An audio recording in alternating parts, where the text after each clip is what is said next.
government has already, made its policy framework clear with respect to digital payments.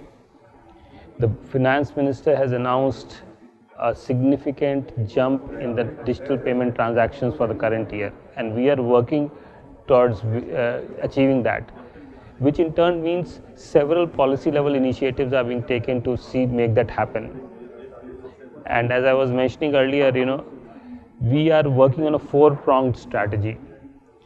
On the payment side, we are trying to universalize Bheem as a multi-functionality, best-in-class payment app, and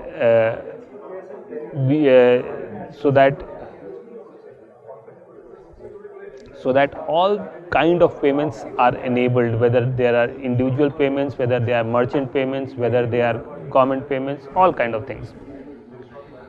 On the acceptance side, we are looking at Bharat QR, which allows different kind of payments to be received, to be saturated across all merchants.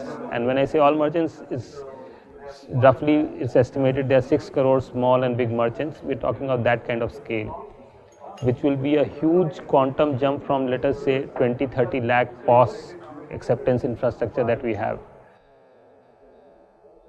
The third part of this strategy is to be able to make digital payment visibly cheaper than cash, for which again some steps have been taken, more steps are proposed to be taken, so that every time a customer or a citizen is making a payment, he sees that he is visibly gaining by making it. And that's so natural, because whenever you're using digital technology, there is a huge saving for the organization who is using digital technology, and it is but natural they should pass on some of the saving. But it is also possible to create this visible discount by making the cash slightly costlier and digital slightly lower. The fourth is that we are trying to make sure that small value, large volume transactions, periodic transactions, like your monthly utility bills, water, electricity, your college school fees, your mobile recharge, other such periodic payments are made very easy. On a single click, literally, you are able to make these periodic payments digitally, adding convenience of payment as well as the incentive to make it a very, very attractive proposition for people to go on to digital.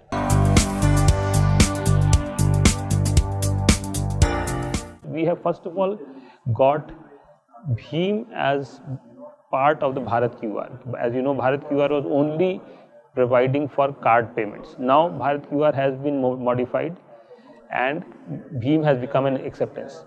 Next step to do that is that all the banks now have to modify their existing applications so that they can issue the new Bharat QR code, as well as they are able to acquire merchants on the new Bharat QR code.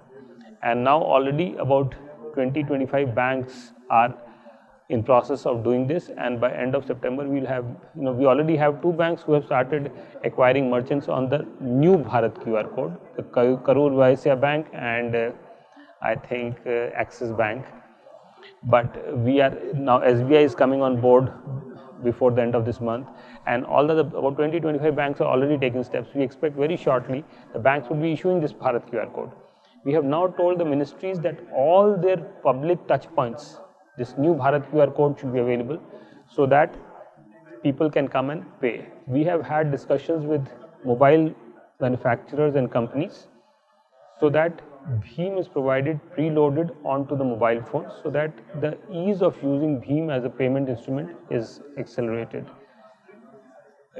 Similarly, we are also working with NPCI to make sure that Bheem app is available not only as an individual app but as a merchant app, so that multi-agent merchants can also be able to use Bheem for receiving payments.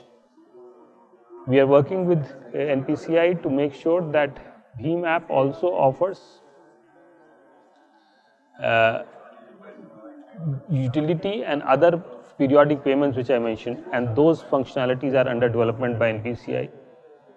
We are working with major players stakeholders, and you have seen in the last few days, Ola, Uber, Google, they have all come on the Bheem UPI platform to be able to propagate Bheem UPI through their platforms into the ecosystem.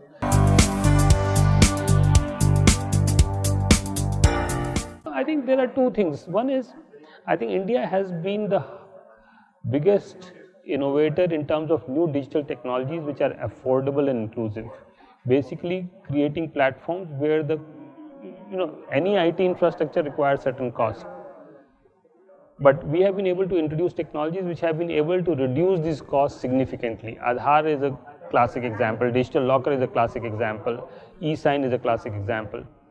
So that's one side of the story. So we need to, we need innovation, fintech companies, other companies to come out with solutions where the interchange fees required is very small. And Bheem is one example. Aadhaar Pay is one example.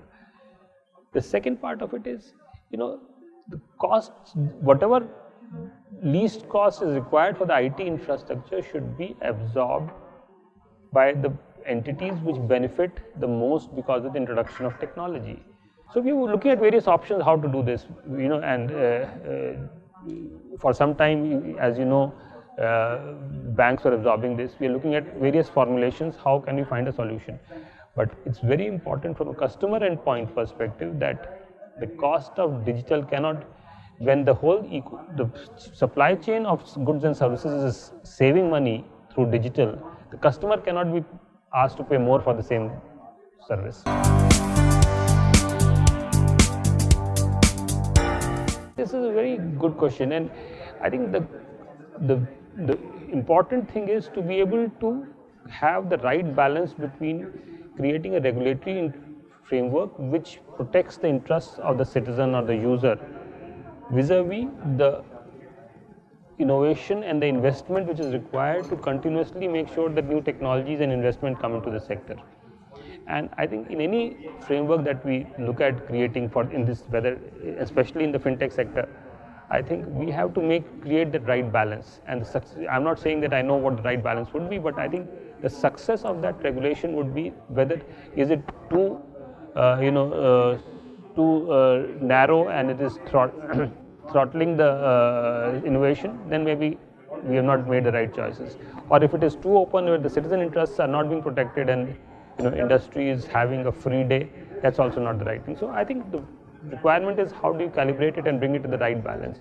And we are, the Data Protection Act is going to look at some of these issues and is going to come up with a framework, and there will be consultation as part of that process where there will be opportunity for all stakeholders to express and present their views.